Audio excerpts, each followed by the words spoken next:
Part of ngayon sa poultry ng aking magulang. Ayan. Ayan guys. Mamulot ka na. Uy, sila. Lulubog. Ayan, dito kami ngayon sa poultry. Ikot man yan, ay! Samahan nyo kami at mamulot tayo ng itlog. Ayun na guys, namulot na yan ng itlog guys. Parang tapos na ata. Wala na ata tayong pupulutin. Meron pa sa gitna.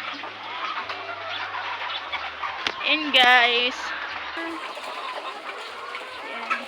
Sipag ng anak ko. Tumutulong mamulot ng itlog sa tita niya guys.